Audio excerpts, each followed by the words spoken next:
আসসালামু আলাইকুম, আশা করি ভালো আছেন। তো আবারও আপনাদের মাঝে আরেকটি নতুন ভিডিও নিয়ে। এই ভিডিওটি মূলত আপনারা কীভাবে কোরআন শরীফ বাংলা অর্থসহ পড়বেন এবং কীভাবে হাফেজি কোরআন শরীফ পড়বেন মোবাইলের মাধ্যমে, তো সেই প্রসেসটা নিয়ে আপনাদের মাঝে আজকে আলোচনা করা হবে। তো চলুন কথা বাড়িয়ে লাভ নেই, ভিডিওটি শুরু করা যাক। তো আপনারা এই কাজটি করার জন্য প্রথমে আপনারা গুগল প্লে স্টোরে চলে যাবেন, আপনারা অ্যাপস ডাউনলোড করবেন। তো দেখেন, আপনারা প্রথমে গুগল প্লে স্টোরে যাবেন। গুগল প্লে স্টোরে যেয়ে আপনারা এই সার্চ বাটনে সার্চ করবেন কোরআন বাংলা।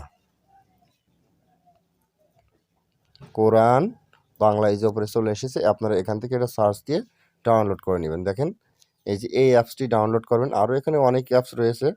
তো দেখেন এই যে আমি ইনস্টল করে রেখেছি সময় বাঁচানোর ক্ষেত্রে, আপনারা এই অ্যাপসটি এখান থেকে ইনস্টল করে নেবেন। এখানে অনেক অ্যাপস রয়েছে এবং কিভাবে আপনারা হাফিজি কোরআন শরীফ পড়বেন সবগুলো এর ভেতরে আছে। তো হাফিজি কোরআন শরীফটা আপনারা কীভাবে পড়বেন দেখেন, এখান থেকে আপনারা খালি কোরআন লিখবেন, বাংলা লিখবেন না। তো হাফেজি কোরআন দেখেন এই একটা হাফেজি কোরআন শরীফ, এই একটা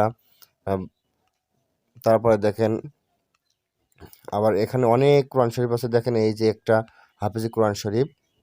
তো আপনারা এখান থেকে এই অ্যাপস ডাউনলোড করার মাধ্যমে আপনারা কোরআন শরীফ পড়তে পারবেন। এই যে আমি সময় বাঁচানোর ক্ষেত্রে আপনাদের অ্যাপসটি ইনস্টল করে রেখেছি। তো চলুন আপনারা কিভাবে প্রবেশ করবেন অ্যাপসটির ভিতরে চলুন দেখাই। তো দেখেন এখানে এই যে এটা বাংলা অর্থসহ কোরআন শরীফ, এই অ্যাপসটির মাধ্যমে পড়তে পারবেন আপনারা।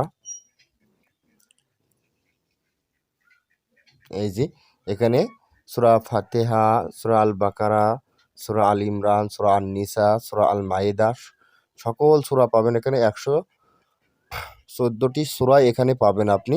কোরআন শরীফের প্রত্যেকটা সূরার অর্থসহ বাংলা উচ্চারণও দেওয়া আছে। তো দেখেন আপনারা সূরা আল বাকারায় আপনাদের দেখাই। দেখেন এই যে আলিফ লাম মিম, এখানে দেখেন বাংলা আরবি বাংলা উচ্চারণ দেওয়া আছে, দেখেন এখানে অর্থ দেওয়া রয়েছে। তো আপনারা এইভাবে কোরআন শরীফ পড়তে পারবেন একটি মোবাইল ফোনের মাধ্যমে গুগল প্লে স্টোর থেকে অ্যাপস ডাউনলোডের মাধ্যমে। যদি আপনাদের ভিডিওটি ভালো লেগে থাকে অবশ্যই লাইক করবেন, আর এরকম নিত্য নতুন টেক রিলেটেড ভিডিও পেতে অবশ্যই চ্যানেলটি সাবস্ক্রাইব করে সঙ্গেই থাকবেন। আল্লাহ হাফেজ।